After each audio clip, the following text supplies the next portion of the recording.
الرحمن علم القرآن خلق الإنسان علمه البيان الشمس والقمر بحسبان والنجم والشجر يسجدان والسماء رفعها ووضع الميزان ألا تطغوا في الميزان وأقيموا الوزن بالقسط ولا تخسروا الميزان والأرض وضعها للأنام فيها فاكهة والنخل ذات الأكمام والحب ذو العصف والريحان فبأي آلاء ربكما تكذبان خلق الإنسان من صلصال كالفخار وخلق الجان من مارج من نار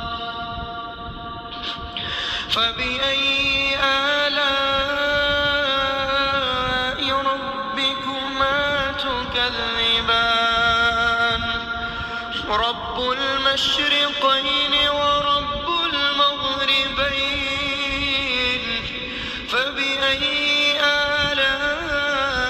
آلاء ربكما تكذبان مرج البحرين يلتقيان بينهما برزخ لا يبغيان فبأي آلاء ربكما تكذبان يخرج منهما اللؤلؤ والمرجان فبأي آلاء ربكما تكذبان وله الجوار المنشآت في البحر كالأعلام فبأي آلاء ربكما تكذبان كل من عليها فان كل من عليها فان ويبقى وجه ربك ذو الجلال والإكرام فبأي آلاء ربكما تكذبان يسأله من في السماوات والأرض كل يوم هو في شأن فبأي آلاء ربكما تكذبان سنفرغ لكم أيها الثقلان فبأي آلاء ربكما تكذبان يا معشر الجن والإنس إن استطعتم أن تنفذوا من أقطار السماوات والأرض فانفذوا لا تنفذون إلا بسلطان فبأي آلاء ربكما تكذبان يرسل عليكما شواظ من نار يرسل عليكما شواظ من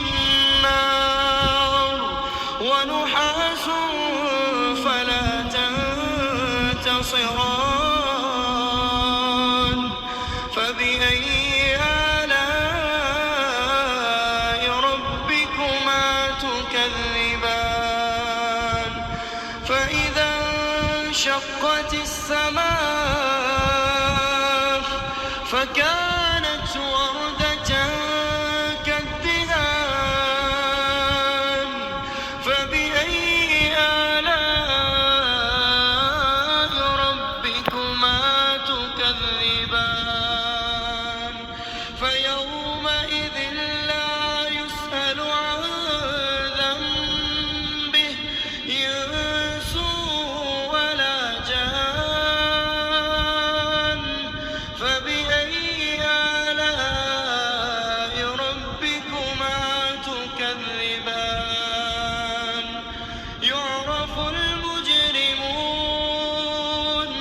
يعرف المجرمون بسيماهم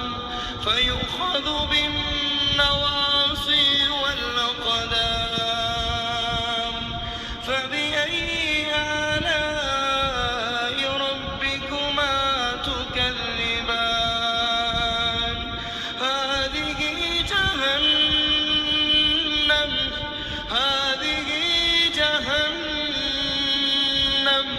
التي يكذب بها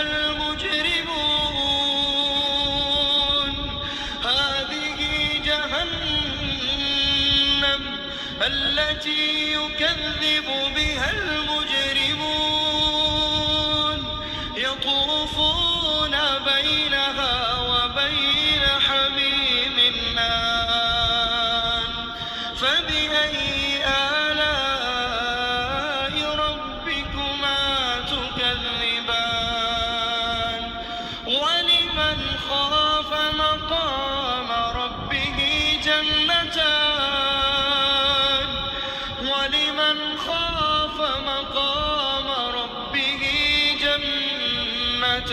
جنتان فبأي آلاء